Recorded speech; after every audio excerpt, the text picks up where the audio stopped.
Pero Kuya Jo, wag mo nang dalhin si nanay dun sa ano. Huwag na kayo malimos dun. Hindi, first time lang yun. Alam mo ba na pwede kang kasuhan dyan ng DSWD?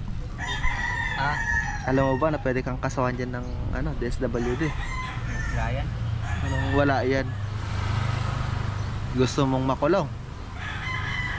Tagal na ang ginagawa yun, wala naman yan. Alam mo ba na pwede kang pick upin agad doon? Wala yan, marami namang ganyan nangihingi. May naghihingi pero ikaw lang yung manghihingi. Huwag mo nang isali si nanay sa panghihingi mo. Hindi, kasama lang yan. Dito sa amin Marangay, ganyan din eh. Dalawa nga sila eh, parang ano, tumatapay nga ako. Lalaki naman din, lalaki. Alam mo ba na malapit ka ng kasuhan nung time na yon? Nung dinala mo si nanay doon. Pinigilan ko nga lang eh. Sino magkakaso? Basta taga ano siya, taga parang kay ano din, hindi Okray pero ibang ano siya, ibang bansa. Wala yan, hindi ko na nababadta niya. Pupuntahan ka dito kasama ang kapatid niya ng attorney sana. Oo, buti pinigilan ko lang. Sabi ko, ma'am, maawa ka kay Kuya Jonathan kasi ano sila tawag nito, ganun na ang kalagayan ng mama niya. Hindi na niya uulitin ni Kuya Jo na dadalhin si nanay doon. Ha? Sinabi ko doon sa ano, magkakaso sana sa'yo. Yung gaso doon. Oo. Hindi mo matatakot sa ganyan nila. Hindi matatakot nung ano nga, nung kinasukangan ni Day Okray. Takot na takot ka nga eh. Ginawa ko yung ganyan. Ba nang natatakot, wala. Hindi naman totoo, itaw, wala akong kasalanan. Ganun ako, hindi ako natatakot pag wala kasalanan. Hindi natatakot, na-shoot ka nga dun saan eh. Talaga, ginawa ko talaga, may kasalanan ako. Talagang may takot ako, pero pag wala akong kasalanan, lang takot. Naano ka nga dun sa tawag na sa usapan nyo nun eh. Na-shoot ka nga eh. Hindi yun. Alam ko yun. Eh, kinulit lang ako para matapos na. Kinulit? Dinamay mo pa nga si Kuya Renji eh. Hindi mo totoo yun. Hindi totoo yun. Review natin yung video ni ano. Sino ba nakakuha ng video nun? Kuya Waki ata. Boss Waki ata. Diba? Huwag mo nang gamitin si nanay mo doon kasi tignan mo, may stroke yan doon. Ay, tatakbo mo doon. Hindi na niya kayang magchinelas. Hindi naman. Kailang mga chinelas yan. Hindi niya na masusot ang chinelas. Isa lang, isa lang. Isa lang yung nagagalaw niyang pa. Yung isa hindi na. Kunti lang. Ibig sabihin, nagagalaw pa rin niya yung isang ano pa niya. Baka kaya niya nang maglakad eh. Hindi mo kaya maglakad, Nay?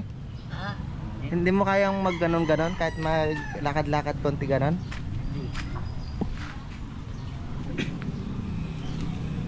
Paano na lang kung walang wheelchair, nakahiga? Kahiga ka.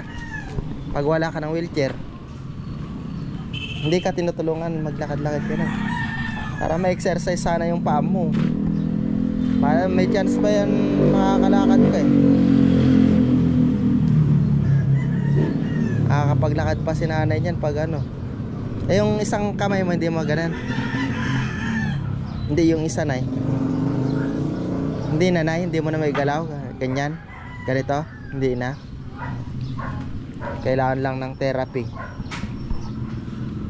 Ano ngayon Kuya Jo? Anong gagawin mo yan? Hindi naman pala pwede. Hindi naman alamata ni body. Oo, eh, hindi naman kayo pares na pinanganak eh.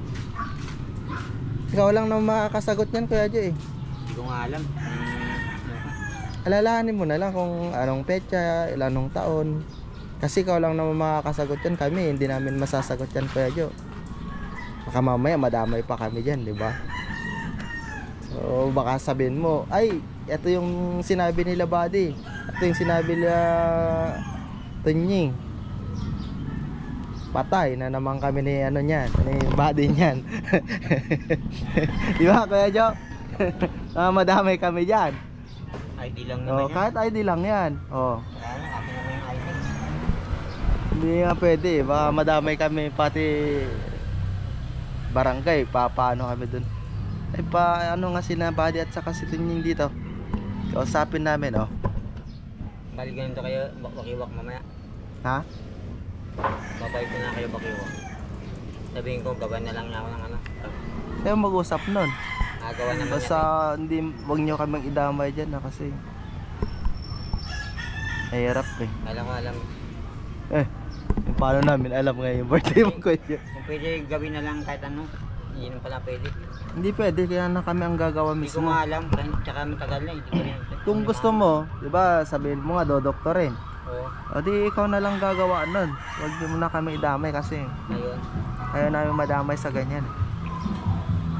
ID lang naman yan. Kung may makukulong, di ikaw lang, kung sakali, di ba? May ID na eh. O basta ano, kaya dyan, huwag mo na kami idamay dyan. Ikaw lang nakakaalam nun, ano ka ba? Hindi ko alam ang edad ko, yung birthday. Kahit kanon na, basta mag-ID lang, gano'n na. Ikaw bahala. Hindi naman kailangan hanapin na totoo kasi hindi naman alam na eh. Kahit ano na lang yan, kasi sa'yo naman yan, edad mo naman yan, birthday mo naman yan. Kaya nga, Iligay nyo na kung ano iligay nyo, yung ibig ko sabihin. na hindi kami maglalagay niya, ikaw mismo maglalagay niyan. Ganun, kaya ganun yung ibig ko sabihin eh. Parang kayo wakiwak na lang sabihin ko kung Oo, sabihin na lang kung yan. gusto niya, di siya mo na ano, sa Para kanya. naman din, tsaka akin naman yun. Oo, sa kanya mo na sabihin ngayon. Pag kami, hindi namin alam Kuya Jo. O binunto ko baka siya alam, yung pala hindi rin pala alam. Mamaya makapaglagay pa kami ng hindi kaaya-aya diyan. ID Kasama. lang ID lang Kahit naman pa yun. sabihin natin ID lang 'yan. Kahit pa sabihin natin Saka ako naman gagamit yun, ID ko lang. Oo, kung ID mo lang 'yan, di ikaw mismo gagawa, hindi kami pwedeng gagawa diyan.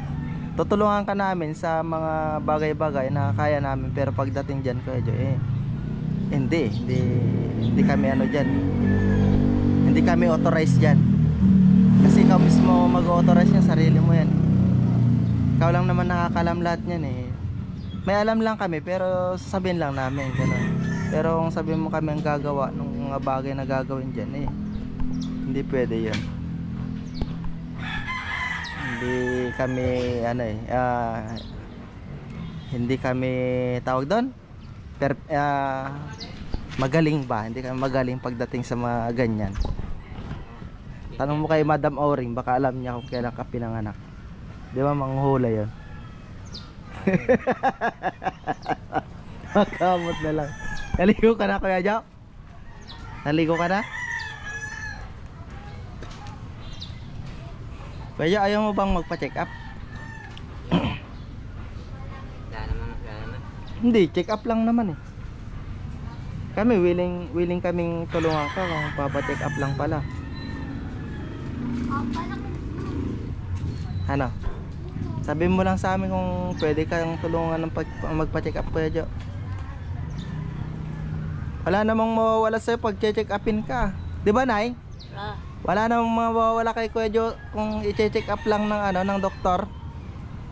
Di ba makakatulong pa nga yun sa kanya dahil magagamot siya, di ba? Just in case na may sakit ka. Oh. Kuya Jo, check up.